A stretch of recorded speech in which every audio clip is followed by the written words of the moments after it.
Most at-home facials do more harm than good. I'm going to show you how to do spa-level treatments at home with the proper protocol in less than 10 minutes. Hi, my name is Imani Monet, and I'm a licensed esthetician and spa owner. I am the founder of Beauty Strike, which is a vegan and cruelty-free skincare brand. Today, I'm going to be showing you how to do an at-home facial that doesn't oversensitize your skin and it doesn't involve a million steps.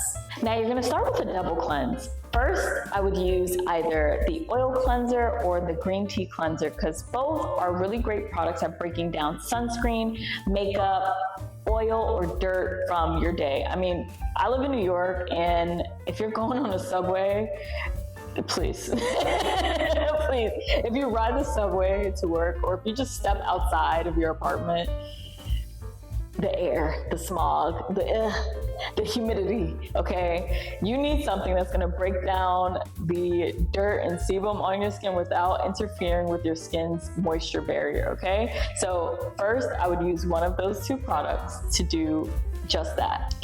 Then on the second cleanse, I'm gonna do I'm gonna use a product that my skin needs the most, right? So if my skin is feeling a little bit dull and dry, or just like dull and I need some color back and I need some, my skin just, needs that, I'm gonna use the vitamin C cleanser to just restore life to my face, okay? It's gonna be like from day to night. That's what it's gonna be like going from. If I'm dealing with hyperpigmentation and scarring, I'm gonna use the balancing cleanser because it's really great at evening the skin tone using kojic acid and alpha-arbutin. Those two ingredients put together make your skin glow, babes. You are glowing from the inside out. They work because they even hyperpigmentation, and they are tyrosinase inhibitors, which is a long, super long word for just saying that they even the skin tone and texture, and they help reduce the melanin production.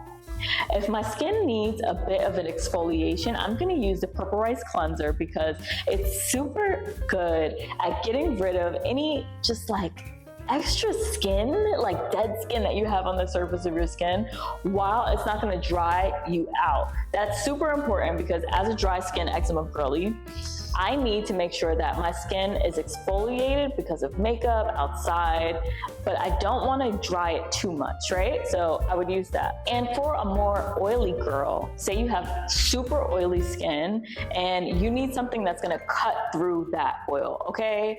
I would use the AHA BHA cleanser because it has salicylic acid, which is a BHA, and it's paired with AHAs that help just get rid of the oiliness and cut through so you can actually feel your face. Like, what does my face actually feel like through the oil, right?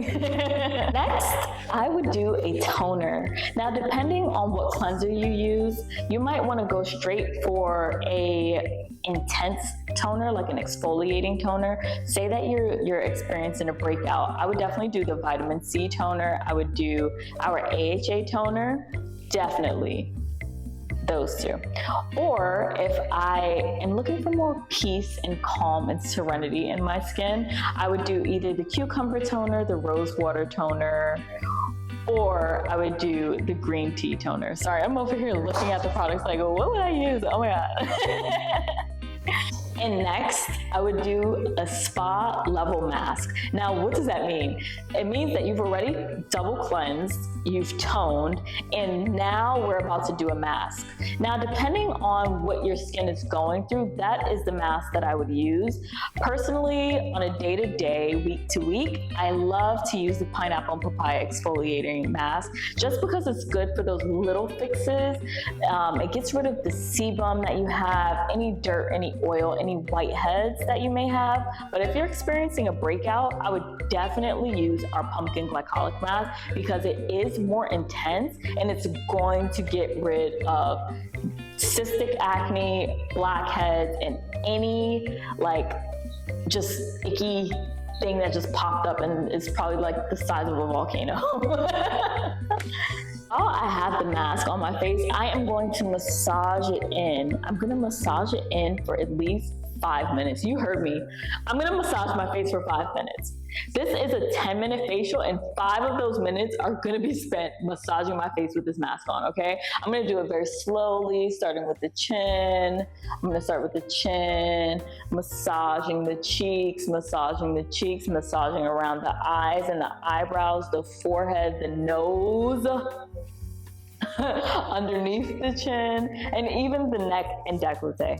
After that, I'm gonna wash my face and I'm gonna apply a cool, calm, and collective toner because, babe, we just exfoliated. We don't need to do it again. We need to hydrate. I'm gonna hydrate and restore my skin. We're gonna do that with the rose water or cucumber toner.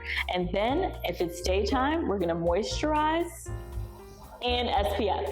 But if it's nighttime, we're gonna do some serums, maybe some actives, because I like to use actives at nighttime so I'm not risking sun exposure. You know, some actives aren't great with the sun, so I would definitely use my actives at nighttime and then moisturize. But if it's daytime, the simple best SPF that we have, the Brightening Day SPF, which is great because it powers with the pack of licorice root, which is great to even skin tone and hyperpigmentation. So you're getting SPF, you're getting the power of licorice root, and it's a moisturizer. So you're doing all that in one step. So yeah, that's what I would do.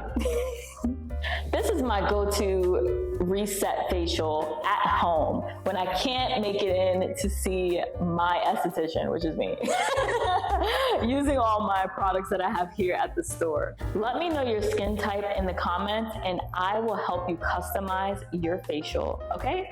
Thank you so much. Stay tuned and subscribe for more weekly content that we have to share with you, and make sure you share it with a friend. I'll see you in the comments. All right, bye.